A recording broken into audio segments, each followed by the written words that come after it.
Young ভাইদেরকে আমি খালি কয়েকটা নসিহত করতে চাই আপনাদের জন্য আসা আলোচনা অনেক শুনছেন জীবনে নামাজ রোজা হজ জাকাতের আলোচনা বহুত শুনছেন আলহামদুলিল্লাহ। তো এখনও যদি আপনারা নামাজ রোজা হজ জাকাত তাসবিহ তাহলিল জিকির আজগার কোরআন তেলাওয়াত আখলাক ঠিক করা মুরব্বীদের পরামর্শ নিয়ে চলা ওলামায়ে কেরামের সাথে থাকা এইগুলো যদি এখনও ঠিক না হয়ে থাকে তাহলে ভাই আপনাদেরকে আমি একদিন সময় দিচ্ছি ঠিক করেন। আপনি কয়দিন সময় দিলাম? একদিন সময় দিচ্ছি, আপনি ঠিক করে নেন, সব নামাজ ঠিক করে নেন, নিজের গুনাহের জন্য তওবা করেন, হারাম রিজিক থাকলে ছেড়ে দেন, পরিবার না গড়ে থাকলে পরিবার গড়েন, তারপরে রিজিকে হারাম থাকলে ছাড়েন, আপনার সন্তানকে মানুষ করেন, মুহাক্কিক বরেণ্য আলেমদের সোহবতে থাকেন, ওলামায়ে কেরামের সাথে থেকে হাত শক্তিশালী করেন, মাদকের সাথে থাকলে ছাড়েন, গান বাজনার সাথে থাকলে ছেড়ে দেন, যত কবিরা গুনাহ সব ছাড়েন, ছেড়ে নিয়াত করেন যে আগামী যদি আমি 10 বছর বাঁচি 10 বছর, 20 বছর বাঁচলে 20 বছর, 100 বছর বাঁচলে 100 বছর আল্লাহর জন্য ঢেলে দিব ইনশাআল্লাহ। এটা আলোচনা আর আমি নতুন করে করতে যাচ্ছি না, অনেক আলোচনা এগুলো হয়েছে। আলোচনা শুরু হচ্ছে কোত্থেকে? এখন আমাদের কাজ আছে একটা। আমাদের কাজ 1 নম্বর কাজ হচ্ছে এখন পরিবর্তিত বাংলাদেশে কোনো ভারতীয় দালালকে আর জায়গা না দেওয়া, একদম সাফ কথা। বরং প্রত্যেকটা ডিপার্টমেন্টে যেখানেই তারা লুকিয়ে আছে ঘাপটি মেরে, এই প্রত্যেকটা ভারতীয় দালালকে এখান থেকে বের করতে হবে। এটা আমি একা বললে আমি পারবো না, আপনি একা বললে আপনি পারবেন না। প্রত্যেকটা এই বয়ানের জায়গা, মিনবর, খুতবা, ওয়াজ মাহফিলের প্যান্ডেল, আমাদের রাজনৈতিক দলগুলো, আমাদের ইসলামপন্থী দলগুলো যেগুলো আছে, সবার ইমারত থেকে আওয়াজটা আসতে হবে। কারণ এরা যদি আর একটা বার সুযোগ করতে পারে, না থাকবে আপনার দেহ আর না থাকবে আপনার মাথা। এখনই তো আপনাকে হুমকি দিচ্ছে, যে কোনো সময় একটা একটা করে গুপ্ত হত্যা করবে এরা। তার আগে চট্টগ্রামে সাইফুল ইসলাম ভাইকে এক ভাইকে, এটার বিচার এখনো হয় নাই। কিন্তু যারা মারছে ওদের পক্ষ নিয়ে আমরা আবার সংখ্যালঘুর স্লোগান তুললাম। এ কেমন সংখ্যালঘু যে আমার ভাইকে জবাই করে হত্যা করে? হ্যাঁ, সংখ্যালঘু নির্যাতন তো হচ্ছে ভারতের এক একটা মসজিদ তারা ভাঙতেছে এখন। এটা একটা লক্ষণ। আস্তে আস্তে ওর মানচিত্র মসজিদের মতোই ভেঙে খান খান হয়ে যাবে ইনশাআল্লাহ। এরা যেমন অখণ্ড ভারত চায়, আমরা অখণ্ড ভারতই চাই। আমরা চাই অখণ্ড ভারত হবে কালিমা লা ইলাহা ইল্লাল্লাহ মুহাম্মাদুর রাসূলুল্লাহ। আপনারা তো মনে করেন যে ভারত আমাদেরকে ঘিরে রাখছে, তাই না? আসলে ভারতকে আমরা ঘিরে রাখছি। এই দিক থেকে আমরা, এই দিক থেকে চায়না, এখান থেকে নেপাল, এখান থেকে ভুটান, এখান থেকে মায়ানমার, এখান থেকে পাকিস্তান, আর তার চেয়ে বাপ আছে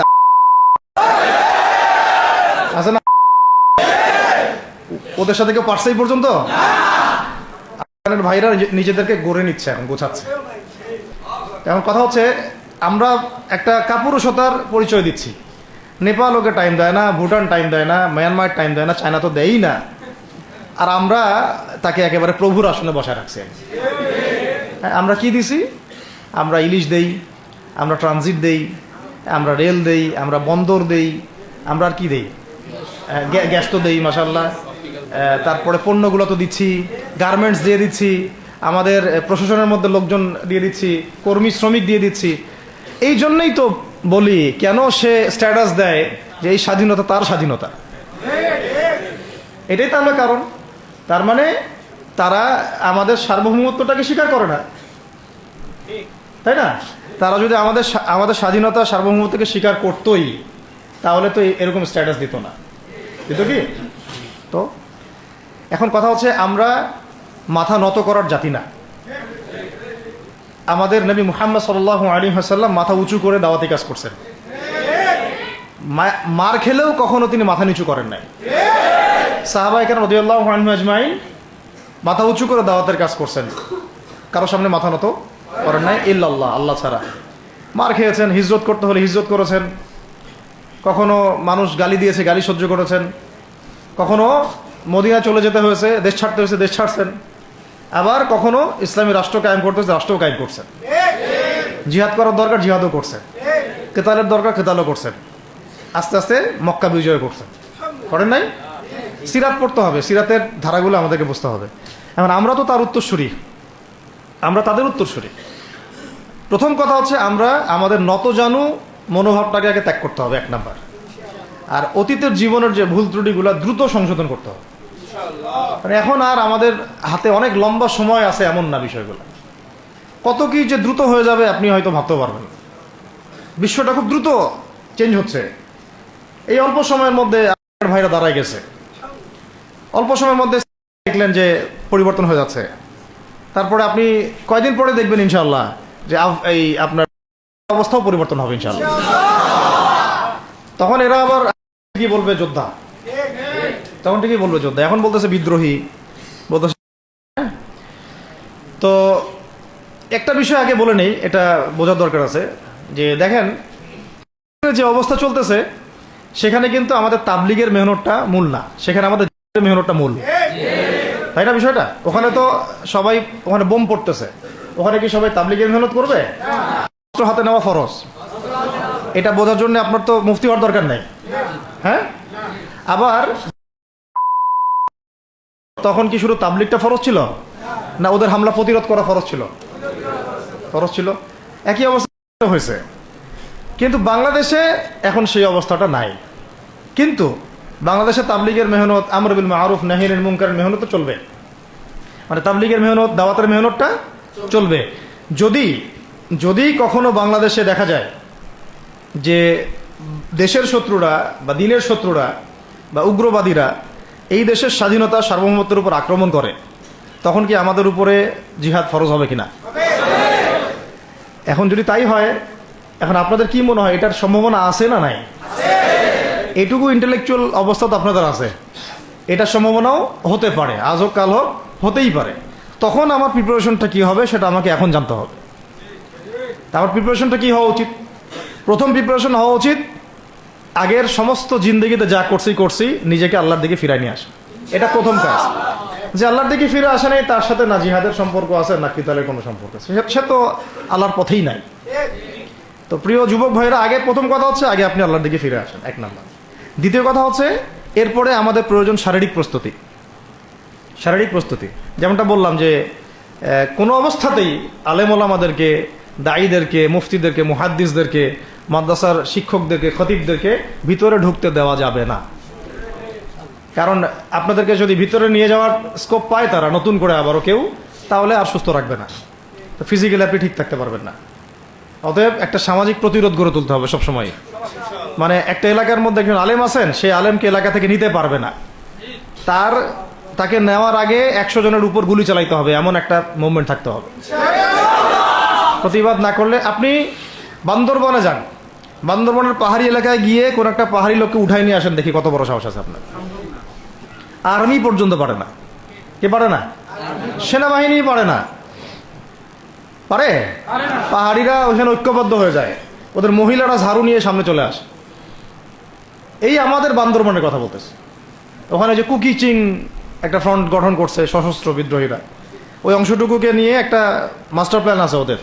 ওই অংশটুকুতে তারা একটা খ্রিস্টান রাজ্য বা আলাদা একটা পাহাড়িদেরকে নিয়ে একটা রাষ্ট্র প্রতিষ্ঠা করতে চায়। এটা ওদের স্বপ্ন আর কি। এই উদ্দেশ্যে তারা হাঁটতেছে এবং তারা অস্ট্রেলিয়ার ভাষায় কথা বলে। ওখানে তারা পতাকা বানাইছে, মানচিত্র বানাইছে, এমনকি লাস্ট টাইম আমরা ওখানে গিয়ে শুনলাম যে মুদ্রাও নাকি বানাচ্ছে। মুদ্রা হাসতেছেন? বিষয়টা কত ডিপ। আমাদের রাষ্ট্রে যে কত সমস্যা, আর জানি না যারা দায়িত্বে আছে তারা কি করতেছে, আসলে কোন দিকটা সামাল দিচ্ছে। অর্থনৈতিক দিকটা দেখবে না এই পাহাড়ি এলাকার সমস্যাগুলো মেটাবে, নাকি আমাদের মুসলিম উম্মার অভ্যন্তরীণ সমস্যাটা মেটাবে, না শহীদ ভাইদের খবর নিবে, না পঙ্গু ভাইরা যারা পড়ে আছে হাসপাতালে তাদের খবর নিবে? সিনেমা দেখতে বসে গেছে। কোন আক্কেলে সিনেমা দেখেন আপনি?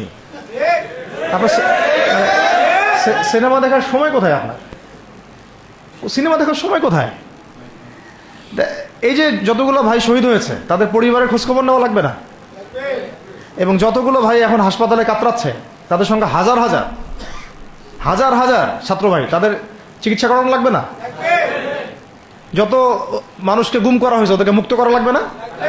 তারাও তো জানে এটা অন্যায়, এবং যারা করে তারাও বলে এটা অন্যায়। জানেন, যারা করে তারাও বলে এটা অন্যায়। এবং আমাকেও বলেছিল যে আমি জিজ্ঞাসা করেছিলাম যে আমাকে যদি মানে প্রকাশ্য কোর্টে চালান করে দেওয়া হয় এবং যাদের সামনে বলা হয় যে আমাকে গুম করা হয়েছে, এবং এরপর যদি বলা হয় যে আমাকে গুম করার পরে কোনো রকমের নেগেটিভ কিছু পাওয়া যায় নাই তাই আমরা ছেড়ে দিয়েছি, এই কথাটা কি বলা যাবে কি যাবে না?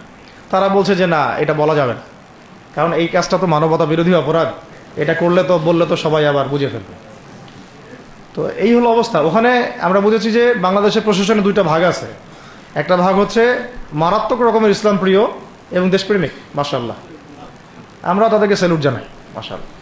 কিন্তু আপনারা ভুল জায়গায় শ্রম দিচ্ছেন, আপনারা ভুল জায়গায় মেধা, শ্রম এবং আপনাদের জীবন নষ্ট করতেছেন। আপনাদের থাকা দরকার ছিল ওলামায়ে কেরামদের সাথে, তাহলে আপনাদেরকে টক্কর দিয়ে কেউ সামনে যেতে পারতো না। আপনারা খালিদ বিন ওয়ালিদ হতে পারতেন আমাদের, আপনারা কিন্তু ওমর ইবনুল খাত্তাব হইতে পারতেন। ওইখানে ঢুকে আপনারা শুধুমাত্র দুনিয়ার স্বার্থে সব নষ্ট করতেছেন। আমাদেরকে বলা হচ্ছে হুজুর বদদোয়া করিয়েন না, হুজুর ছেড়ে দিচ্ছেন, আমাদেরকে বদদোয়া দিয়েন না আবার বের হয়ে। আমাদের চাকরি এটা, ডিউটি এটা। এক ভাই আমাকে কোরআন এনে দিয়েছিল, নির্জনতা তো, ওখানে নির্জনতার সঙ্গে হচ্ছে কোরআন, কোরআন এবং নামাজ। তো এক ভাই দেখেছে আমি একটু নির্জন, মন খারাপ বসে আছে, একটা কোরআন নিয়ে এসে দিয়েছে, হুজুর কোরআন পড়েন আপনি, মন ভালো হবে। আর একজন এসে কোরআন নিয়ে চলে গেছে। কোরআন পড়ে ওখানে যদি আপনি আবার উল্টাপাল্টা কিছু করেন, ওদের নিয়ম নাই কোরআন দেওয়ার, কোরআন দেওয়ার কি নাই, নিয়ম নাই। তো এই হলো অবস্থা। কথা হচ্ছে যে এই ভাইদেরকে মুক্ত করাও তো তাদের কাজ ছিল। যে ওলামায়ে কেরামদের একজনের উপরে 3টা 4টা 5টা 10টা করে মামলা এখনো ঝুলতেছে, তাদেরকে মুক্ত করা উচিত ছিল না? আর এই পুরো জুলুমের পিছনে যত জালেম ইনভলভ ছিল তাদেরকে আইডেন্টিফাই করে ভিতরে ঢুকানো উচিত ছিল না? হয়েছে সবকিছু? তো এই জিনিসগুলোর মধ্যে অনেক গ্যাপস আছে। এগুলো যদি এভাবে চলতে থাকে তাহলে আগামীতে আমরা যারা ইসলামিক রাজনীতি করব বলে চিন্তা করতেছি বা ইসলামকে রাষ্ট্র ক্ষমতায় নিতে চাই, আমরাও কিন্তু বেগ পাবো, আর ভালো রকমের বেগ পাইতে হবে। আর বিগত সময় আমরা অনেক ভুল করছি, যেমন মন খারাপ করেন না, এগুলো আমরা ভুল করছি। এই যে আমরা সেকুলারদেরকে অনেক বিশ্বাস করে ফেলছি, ওদের সাথে জোট করতে গেছি, ঠিক আছে, ওদেরকে আমরা ভাই বোন করার চেষ্টা করছি। আসলে এদের সাথে আর কাফেরদের সাথে কোনো পার্থক্য নেই। সেকুলারিজমে যারা আছে আর কুফার যারা, এদের মধ্যে কোনো পার্থক্য নেই। ওই কালিমা পড়া না পড়ার পার্থক্য তো, বাকি আপনার পিঠে ছুরি এরাও মারবে ওরাও মারবে। আর আমি ছোট মানুষ, ছোট জায়গা থেকে বলতে চাই যে আমাদের যে ওলামায়ে কেরামগণ মাঠে আছেন, যে রাজনৈতিক দলগুলো আপনারা মাঠে আছেন, এবার আপনারা কোনো রুটির টুকরার জন্য লড়বেন না, এবার পুরা রুটি নিয়ে লড়বেন। প্রত্যেক আসনে প্রার্থী দিবেন আপনারা, যেহেতু এর বাইরে সিস্টেম এখন অন্য সিস্টেমে যাওয়ার সুযোগ হচ্ছে না, তাহলে পুরা রুটিটার জন্য লড়তে হবে আপনাদের। আমাদের টার্গেট হচ্ছে এখন একটা ইসলামপন্থী সরকারকে রাষ্ট্র ক্ষমতায় নিয়ে যাওয়া, এটা আমাদের একটা প্রধান টার্গেট। এখন আমাদের এজেন্ডা স্পষ্ট, কোনো গোপন এজেন্ডা নাই। আমাদের কি নাই? কোনো গোপন এজেন্ডা নাই। আমরা চাই বাংলাদেশে এখন একটা ইসলামপন্থী রাষ্ট্র ব্যবস্থা গড়ে উঠুক, ইসলামপন্থী সরকার শাসন ক্ষমতায় আসুক। এটার জন্য আপনাদের সবার ভূমিকা আছে না? কেউ কথা দিয়ে ভূমিকা রাখবেন, কেউ লিখবেন, কেউ বলবেন, কেউ যেভাবে হোক আপনাকে ভূমিকা তো রাখতেই হবে। কারো বসে থাকার সুযোগ নেই এখন আর। এই রাষ্ট্রটাকে ইসলামিক রাষ্ট্র হিসেবে গড়ার দায়িত্ব এখন সবার কাঁধে আসছে। আমরা আমাদের জায়গা থেকে বলতেছি, বাকি কাজ কিন্তু আপনাদেরকে করতে হবে। আল্লাহ পাক করার তৌফিক দান করেন। আর ইসলামপন্থী ভাইদের আপোষের যে দূরত্ব, এটা কমায় ফেলতে হবে। এই দূরত্ব রাখা যাবে না। ইখতিলাফ আছে থাক, যদি আকীদাগত মৌলিক কোনো পার্থক্য না থাকে, আমরা তো ভাই ভাই নাকি? আমাদের চেয়ে কি মানে সেকুলাররা আমাদের বেশি বড় ভাই? আমাদের চেয়ে কি ওই যে নাস্তিক মুরতাদরা আমাদের বড় ভাই? কমিউনিজমে যারা আছে ওরা আমাদের বড় ভাই? না এই গণতন্ত্রপন্থী যারা একবারে কট্টর, ওরা আমাদের দিনী ভাই নাকি? আমাদের তো ভাই, সোজা কথা হচ্ছে ইন্নামাল মুমিনুনা ইখওয়া, ইন্নামাল মুমিনুনা, মুমিন যারা মুমিন, মুমিন ভাই। মুমিনে মুমিনে কি ভাই? খালাস। আল মুসলিম ওয়া আখুল মুসলিম, মুসলিমের ভাই কি? মুসলিম, খালাস, এইটুক। মুসলিম আমার ভাই, মুসলিম আমার ভাই। এখন যারা এদেশের রাষ্ট্র ক্ষমতা ইসলামকে চায় না, তারা আমাদের ভাই না। সে যে কোনো নামে আসুক, এক্স ওয়াই জেড, দেখার দরকার নেই। এক্স নামে আসুক, ওয়াই নামে আসুক, জেড নামে আসুক, যারা রাষ্ট্র ব্যবস্থা ইসলামকে চায় না তারা আমার ভাই, খালাস, সোজা কথা। এবং রাষ্ট্র ব্যবস্থা ইসলাম চায় যে ভাইরা আমাদের, ওই ভাইদেরকে একসাথে থাকতে হবে। আল্লাহর কসম করে বলতেছি, ইনশাআল্লাহ যদি এই ভাইরা আমরা একসাথে থাকতে পারি, এর সাথে আমরা দায়ীরা, তালেবে ইলমরা এবং আপনারা তো যুব সমাজ আছেন, আমাদেরকে টক্কর দিয়ে বাংলাদেশের রাষ্ট্র ক্ষমতায় কেউ যাইতে পারবে না, ইনশাআল্লাহ। সবাইকে ভূমিকা রাখতে হবে। এখন অন্য আলোচনা চেয়ে এই আলোচনাটাই বেশি দরকার। অন্য আলোচনা অনেক শুনছেন জীবনে, এখন বাংলাদেশে দরকার একটা ইসলামপন্থী রাষ্ট্র ব্যবস্থা, এর বাইরে কোনো আলাপ নাই এখন। এটা প্রতিষ্ঠা করার জন্য কি করতে হবে সেটা ফিকির করে না। তো কি করতে হবে বলেন? প্রথম কথা হচ্ছে আমাদেরকে আগে বৈশ্বিক জালেমদেরকে চিহ্নিত করতে হবে। পুরো বিশ্বে কারা জালেম এটা কি চিন্তা করা বাকি আছে? পুরো বিশ্বের সবচেয়ে বড় জালেম যে সবচেয়ে বড় জালেম এটা চিন্তা কি আপনার বাকি আছে? এই কথা বলতে যে ভয় পায় তার তো নবীর ওয়ারিস হওয়ার দাবি করার উচিত না। এটা খোলামেলা, এটা সবাই জানে। সারা বিশ্বের জুলুমের কারখানা হচ্ছে, মানুষ ত্রাণ নিতে গেলে পর্যন্ত সেখানেও মানুষ হত্যা করছে। আমরা এটা দেখার মতো আর সাহসী নাই। অনলাইনে এগুলো আমাদের দেখতে গেলে যে বাচ্চাদের অবস্থাগুলো আমাদের চোখের সামনে আসে, আমি স্কিপ করে চলে যাই। হয়তো কতটুকু দোয়া করতে পারি আল্লাহ ভালো জানে। দোয়া করে কি করব? আমার দোয়ার তো তার দরকার নাই। আমার দোয়ার তার কি দরকার আছে? আমাদের মতো পাপী মানুষের দোয়া দিয়ে তার কি হবে? এখানে তো স্পষ্ট যে পুরো বিশ্বের জালেমের শক্তির কেন্দ্রস্থল কোনটা, সেখান থেকে সব মাস্টার প্ল্যান হচ্ছে।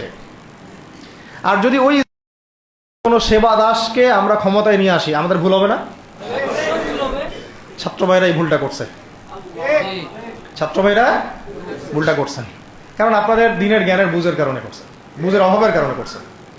ঠিক আছে, ঠিক আছে, এখন যে মানে সম্ভাবনা শেষ হয়ে গেছে এমনও না।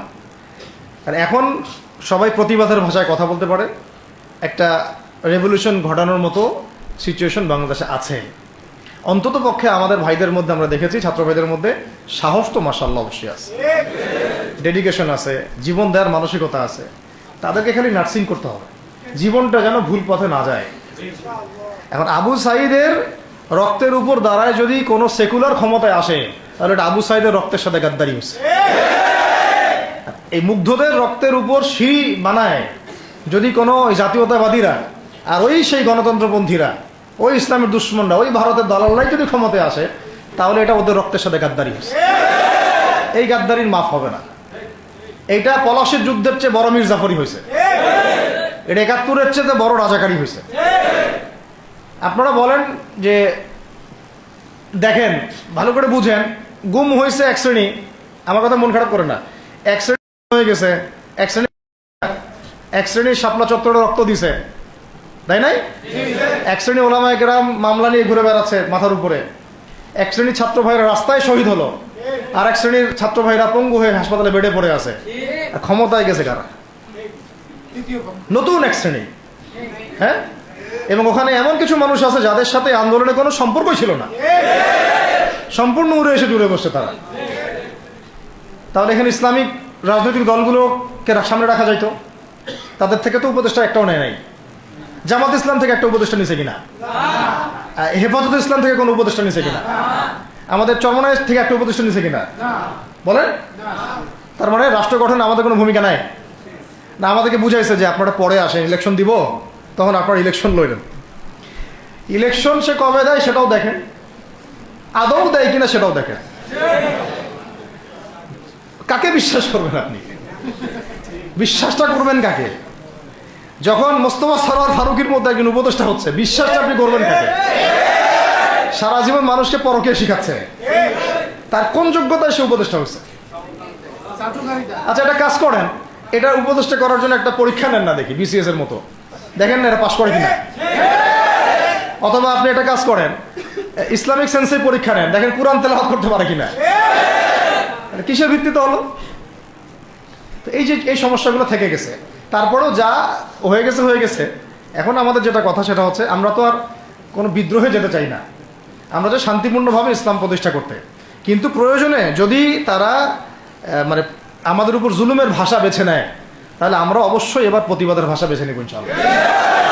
এই জন্য সবার আগে জরুরি হচ্ছে যুবকদেরকে এক কাতারে থাকা, ইসলামপন্থী ভাইদের সাথে থাকা, ইসলামী সংগঠনের সাথে থাকা, এবং নাম XYZ যেটাই হোক না কেন, নাম XYZ হতে পারে, আপোষে ভাই ভাই হয়ে থাকা। এটাতে যদি ভাই আমরা এবার ভুল করি, আল্লাহর কসম করে বলতেছি, আল্লাহ না করুক, এরপরে যদি মায়ের আসে, না আপনি বাঁচবেন না আর আমি বাঁচব, কেউই না, ইনশাল্লাহ ওই দিন আসবে না। আর আমরা যদি ইনশাআল্লাহু আজ্জা ওয়া জাল যদি আমরা এটাকে মদিনা রাষ্ট্র বানাতে পারি, এই বাংলাদেশকে যদি আমরা একটা মদিনা রাষ্ট্র বানাতে পারি, ইনশাআল্লাহ কালকে গাজওয়াতুল হিন্দ হবে ইনশাআল্লাহ। ওটার জন্য রেডি আমরা ইনশাআল্লাহ। পাকিস্তানের কাছে কিছুই নাই, আছে খালি 10-12টা পারমাণবিক অস্ত্র, তাতেই ভয়ে কাঁপতে থাকে। চায়না খালি একটু ভয় দেখায় যে আগাইলে কিন্তু সিকিম নিয়ে নিব, আগাইলে কিন্তু চিকেন নেক গিলে ফেলবো। চায়নার ওই ছোট ছোট যোদ্ধাদের কাছে যে মাইটটা খায়, আর আমাদের এখানে দেখা যায় যে সীমান্তর মধ্যে একটা একটা কৃষকও যদি সীমান্ত থেকে দূরেও হাল চাষ করে, ওকে গুলি করে মেরে ফেলায়। ফেলায় নাই? ফেলানির কথা ভুলে গেছেন আপনারা? আমাদের বন্যা, এরকম কতগুলো মানুষকে সীমান্ত হত্যা করে মারা হয়েছে। আজকে গুগলে গিয়ে সার্চ করে দেখেন কতগুলো মানুষকে বিগত 15 বছরে সীমান্ত হত্যা করা হয়েছে। তো এখানে আমাদের স্বাধীনতার প্রশ্ন আসে না, এখানে গণতন্ত্রের কথা আসে না, সার্বভৌমত্বের কথা আসে না, না, বরং তারা ক্ষমতার জন্য ওদের কাছে ইমান বিক্রি করে দিয়েছে। ক্ষমতার জন্য এই উগ্রদের কাছে, মানে উগ্র হিন্দুত্ববাদীদের কাছে ওরা তাদের ইমান, ওদের আমল, ওদের তাকওয়া, ওদের দিন সব বিক্রি করে দিচ্ছে। এই জন্য আমি আগে বলেছি একটা লেকচারে যে আমরা যদি বিরিয়ানি খেতে চাই, আপনি যদি বিরিয়ানি খেতে চান, একটা পাত্র নেবেন কি না? আচ্ছা, পাত্রটা যদি ময়লা থাকে খাবেন? পাত্র অনেক ময়লা আছে, আপনি কি ওইখানেই বিরিয়ানি ঢালবেন? তাহলে খাওয়া শুরু করবেন? সবার আগে আপনি কি করেন? এটাকে ধোন, পরিষ্কার করেন, তাই না? বাংলাদেশকে যদি আপনি ইসলামী রাষ্ট্র হিসেবে করতে চান, আগে এই দেশের মধ্যে যে পয়জনগুলো আছে এগুলোকে দূর করতে হবে, সমস্ত পয়জনকে ধুয়ে সাফ করতে হবে। তারপরে যে খেলাফা বা শরিয়া বা ইমারা যেটাই আসুক, ইমারা এক জিনিস, খেলাফা আর এক জিনিস। আমি এক কথায় বোঝাচ্ছি ইসলামী রাষ্ট্র ব্যবস্থা, ইসলামী রাষ্ট্র ব্যবস্থা। যদি ইসলামী রাষ্ট্র ব্যবস্থা তারপরে আসে, জমিন সাফ করার পরে, তখন সেটা সাস্টেইন করবে ইনশাআল্লাহ। আর যদি ময়লার মধ্যেই ইসলামী রাষ্ট্র কায়েম করতে চান, তখন হবে উদাহরণটা এরকম যে আপনি এই নোংরা ড্রেনের মধ্যে নেমে গায়ে সাবান মাখা শুরু করছে না, হাততে কোনো লাভ হবে না, বরং ওই নোংরাই আপনাকে খেয়ে ফেলবে। ঠিক আছে? ডেমোক্রেটিক সিস্টেমের মধ্য দিয়ে যদি আমাদের ভাইরা ক্ষমতা যেতে পারে, যাক না, সমস্যার কিছু নাই। এটা কতটুকু জায়েজ না জায়েজ, হালাল হারাম সুন্নত, এইদিকে আমি যাচ্ছি না। এবং এটা নিশ্চিত তারাও জানে এটা সুন্নাত না, তারাও জানে এটা কি না, সুন্নাত পদ্ধতি না। কারণ রাসূলুল্লাহ সাল্লাল্লাহু আলাইহি ওয়াসাল্লাম দাওয়াতের মধ্য দিয়ে এবং সশস্ত্র যুদ্ধের মধ্য দিয়ে মানে মক্কা বিজয় করেছেন। দাওয়াতের মধ্য দিয়ে তিনি মদিনা রাষ্ট্র কায়েম করেছেন। তারপরে মদিনা রাষ্ট্রকে বেস করে আস্তে আস্তে আরও রাষ্ট্রকে এক্সপ্যান্ড করেছেন। বদর, উহুদ, খন্দক, খায়বার এগুলো হয়েছে, আস্তে আস্তে মক্কা বিজয় হয়েছে। মূল ছিল আগে মদিনা রাষ্ট্রটা কায়েম করা। তো আমরা যে কোনোভাবেই হোক মদিনা রাষ্ট্রটা আমাদের কায়েম করতে হবে আগে, তারপরে ইনশাআল্লাহ তাআলা দেখবেন, হ্যাঁ, ওই অখণ্ড ভারত আমরাও কায়েম করবো ইনশাআল্লাহ। সংখ্যা দিয়ে কিচ্ছু না, ওদের সংখ্যাকে আমরা ভয় পাই? ওদের সংখ্যাকে ভয় পাওয়ার কিচ্ছু নাই, সংখ্যাকে ভয় পাওয়ার কিচ্ছু নাই। কারণ এই যে কোরআন, আমার সামনে যে কোরআনটা আছে, এটা দেখে একটু খারাপ লাগলো। কোরআনের যে অবস্থা, এটা খুব মনের কষ্ট দিল আর কি। কোরআনটা হবে চকচকা, এটা দেখে বোঝা যাচ্ছে এটা অনেকদিন কেউ পড়েই নাই। আপনাদের বাসার যদি কোরআনের এই হালত হয়, তাহলে আমাদের দ্বারা দিন কায়েম হবে না।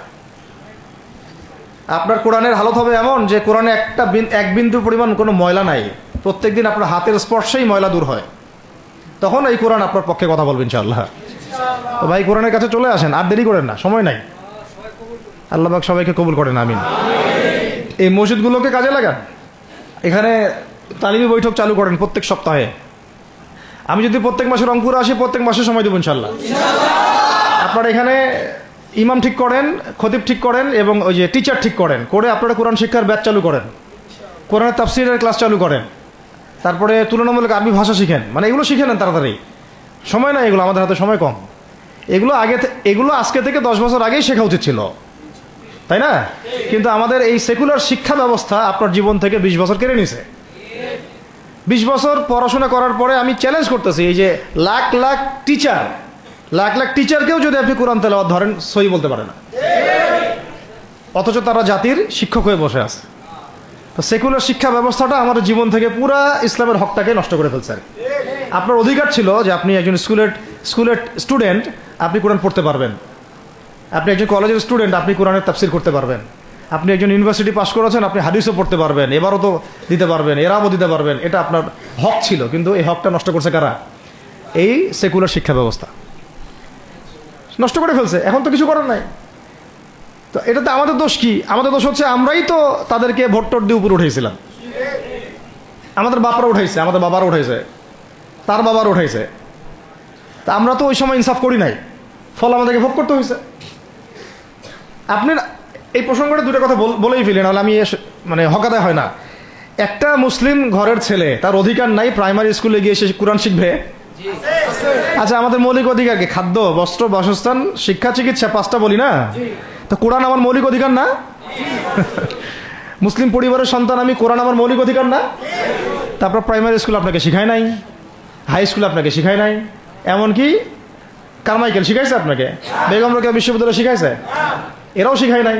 এমনকি বিসিএস ক্যাডার হচ্ছেন কোরআন ছাড়াই, ডক্টর হচ্ছেন কোরআন ছাড়াই, ইঞ্জিনিয়ার হচ্ছেন কোরআন ছাড়াই, এমনকি শিক্ষা কমিশন গঠন হচ্ছে, ওই কমিশনের লোকদেরও কোরআনের জ্ঞান নাই। টকশোতে এসে আবার ঠিকই পটর পটর করে, কোরআনে পড়তেও পারে না, টকশোতে এসে পটর পটর করে। এই তো বিগত 10 বছর তো টকশোর বছর ছিল, খালি টকশো, দেখেন নাই? আলোচনা আলোচনা আলোচনা, একটা ন্যারেটিভ তৈরি করা হচ্ছিল, ইসলাম নিয়ে যারাই কথা বলবে এরাই জঙ্গি, এরাই মৌলবাদী, এরাই সন্ত্রাসী। হ্যাঁ, তো কিভাবে মানুষের ব্রেন ওয়াশ করা হয়েছে। আমি আসলে অবাক হয়ে গেছি এই ঘটনাতে, জুলাইয়ের ঘটনায়, যে যুব সমাজকে ধ্বংস করার জন্য তারা 20 বছর ঢেলে দিছে, ওই যুব সমাজই তাদেরকে পিটাই বের করছে। আল্লাহ পাকের কি পরিকল্পনা! আপনাদেরকে ধ্বংস করার জন্য 20 বছর ধরে তারা সিলেবাস কারিকুলাম করছে। আপনাদেরকে শরৎচন্দ্র পড়াইছে, বঙ্কিমচন্দ্র পড়াইছে, হুমায়ুন আহমেদ পড়াইছে, হুমায়ুন আজাদ পড়াইছে, হ্যাঁ শেক্সপিয়ার পড়াইছে, আর কত কি পড়াইছে। কোরআন পড়তে দেয় নাই, নামাজের স্বাধীনতা দেয় নাই, পর্দার স্বাধীনতা দেয় নাই। আমাদের বোন পর্দা করে পরীক্ষা দিতে গেছে, নেকাব খুলে ফেলা হয়েছে, কি করে নাই। কিন্তু ওই ছাত্র জনতার হাতেই পিটানি খাইতে হয়েছে। আল্লাহ পাকের দেখছেন কি একটা মিরাকেল, আল্লাহ পাকের কি মানে কুদরত, ক্যারিশমা। ঠিক কিরকম হয়েছে জানেন?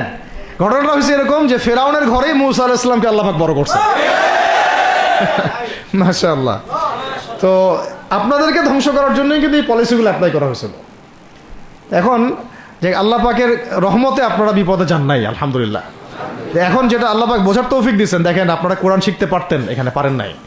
শিক্ষা কমিশনের মধ্যে কোরআন নাই। শুধু তাই না, দেখেন 360 জন এমপি মন্ত্রীকে আপনি বসায় দেন, 360 জন এমপি মন্ত্রীকে বসায় তাদের সবাইকে শুধু কিচ্ছু না, আমি বলবো খালি সূরা ফাতিহা তিলাওয়াত করতে বলেন। পারলে শুধু মমতাজ পড়তে পারে নাকি? কারণ তার তো বুখারী মুসলিম সিয়াসিটা পড়া আছে, ওটা পড়া ছিল আর কি, এটা পড়া ছিল, তো হয়তো সে পারতে পারে না, পারলে তো ভালো, খারাপ কিছু না, ঠিক আছে। তো বাকি কেউ কিন্তু পারে না। আর বেশি দেন না, অল্প না, ঠিক আছে, শেষ করতেছে। তো এখন প্রিয় ভাইরা, এখন কথা অনেক হয়ে গেছে। মূল কথা হচ্ছে যে আমাদেরকে এখন একটা নতুন উদ্দেশ্য নিয়ে, টার্গেট নিয়ে, একটা মিশন নিয়ে আগামীকাল থেকে পথ চলতে হবে ইনশাআল্লাহ। প্রথম গন্তব্যটা কি? আমরা বাংলাদেশকে একটা মদিনা রাষ্ট্র কায়েম করতে চাই। সেটা যদি করতেই হয় তাহলে আমাকে কার আদলে করতে হবে, কার সুন্নতে করতে হবে? নবী মুহাম্মদ সাল্লাল্লাহু আলাইহি ওয়াসাল্লামের তরিকায়। এবং তার তরিকার প্রথম কাজটাই হচ্ছে আগে ইলম শিখতে হবে। কি শিখতে হবে? এই মসজিদগুলোকে কাজে লাগান, মাদ্রাসাগুলোকে কাজে লাগান। এবং 2 নম্বর হচ্ছে ইলম একা একা শেখা যাবে না।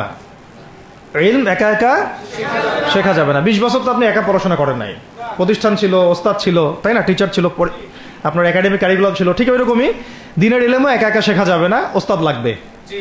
এবং আলহামদুলিল্লাহ আমাদের বাংলাদেশে ওস্তাদদের অভাব নাই, আলহামদুলিল্লাহ। প্রত্যেক জেলায় জেলায়, উপজেলায়, সব জায়গাতেই মুহাক্কিক বরেণ্য আলেমগণ আছেন, আলহামদুলিল্লাহ। আর আপনি খুঁজে বের করবেন কে মুহাক্কিক আলেম। আমি কিছু মানে তাদের বৈশিষ্ট্য বলতে পারি যে তারা নিজেকে জাহির করেন না, বিনয়ী হন, অহংকারী হন না।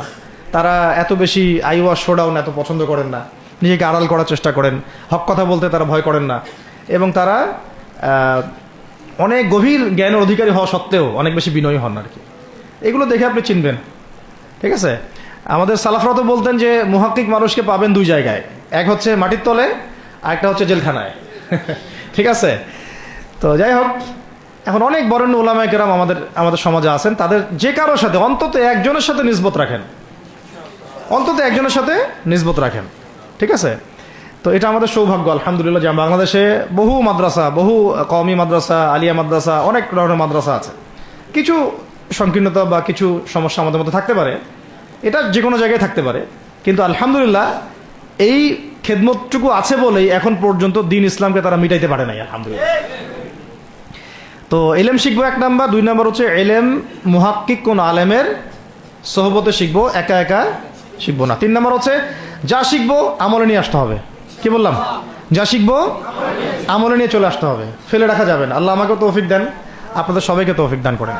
4 নাম্বার সময় কাজে লাগাইতে হবে, সময় কাজে লাগাইতে হবে। কোনো অবস্থাতেই আর হেলায় ফেলায় সময় নষ্ট করবো না, আমিও করবো না ইনশাল্লাহ, আপনারাও করবেন না ইনশাল্লাহ।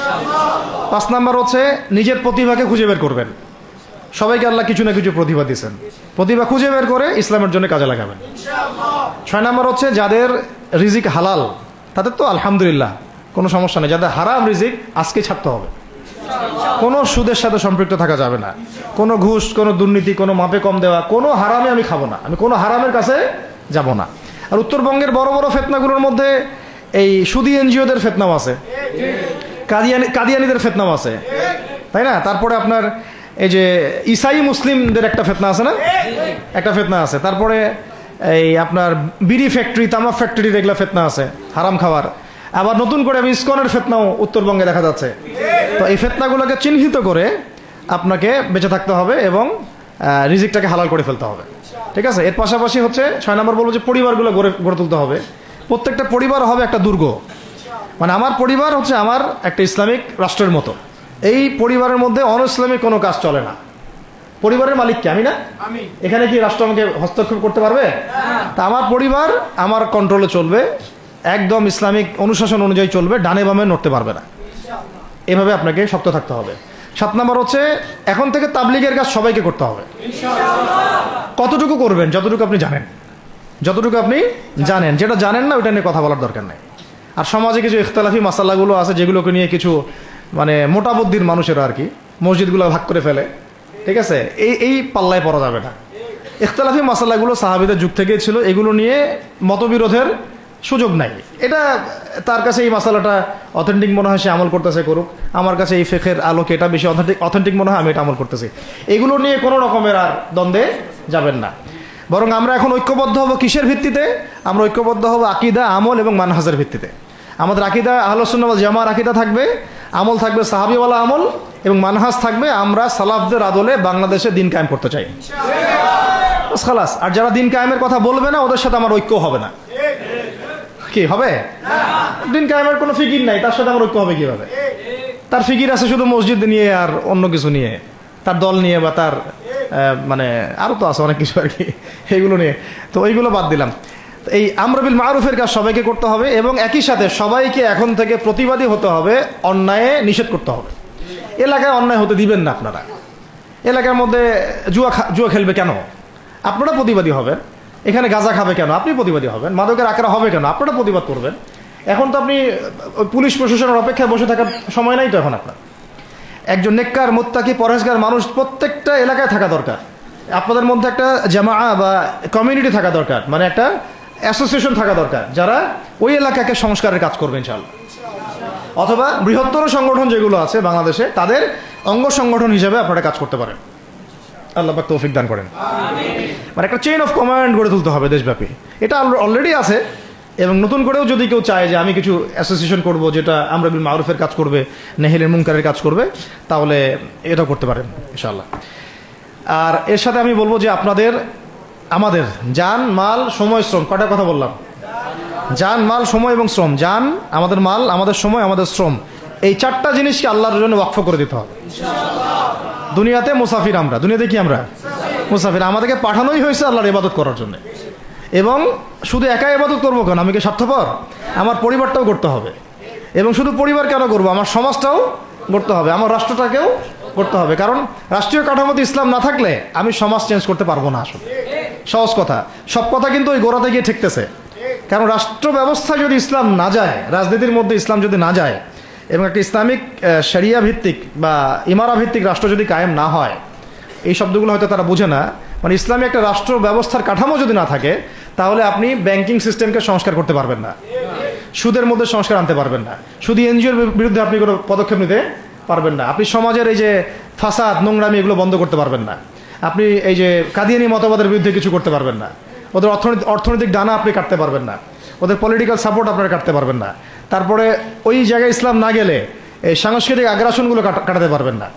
পাশের প্রতিবেশী রাষ্ট্রদের যে আগ্রাসী ভূমিকা, এগুলোর ব্যাপারে আপনি কোনো পদক্ষেপ নিতে পারবেন না। তাই ওই জায়গা পর্যন্ত যদি না যেতে পারি আমরা, তাহলে কথাগুলো শুধু বলাই হবে, কোনো বাস্তবায়ন হবে না। অতএব আমাদের মূল কাজ একটা, এখন ওই উপরের লেভেলে ইসলামকে নিয়ে যাওয়া। এই কাজগুলোর মধ্য দিয়ে আমরা ইসলামকে নিয়ে যাবো ইনশাআল্লাহ তাআলা। আর সর্বোপরি আসন্ন সময়গুলোতে যখন ওলামায়ে কেরাম, আমাদের বরেণ্য আলেমগণ, আমাদের বরেণ্য ওস্তাদগণ এবং আমাদের তুল্লাবরা, আমাদের জামাআগুলো, আমাদের ইমারাগুলো এবং আমাদের ইসলামী সংগঠনগুলো, তারা যখন মাঠে থাকবে, তখন তাদেরকে একা ছেড়ে দেওয়া যাবে না। মই দিয়ে গাছে উঠায় মই টানা যাবে না। শাপলা চত্বরে এই কাজটা করছেন আপনারা, কিন্তু শাপলাতে কিন্তু এই কাজটা হয়েছে। ওখানে কিন্তু এতগুলো ভাইয়ের ওখানে শহীদ হওয়ার কথা ছিল না, এত সহজ ছিল না বিষয়টা। কিন্তু কিছু ভাই ছিল ওখানে, আমাদের সাথে প্রতারণা করেছে। মই দিয়ে আমাদের কিন্তু মই টেনে নিছে, আমাদেরকে উপরে উঠাই দিছে। এরপর থেকে তো কত জেল, কত জুলুম, কত মামলা মোকদ্দমা, কত গুম হয়ে গেল। শাপলার পর থেকে হিসাব করেন তো।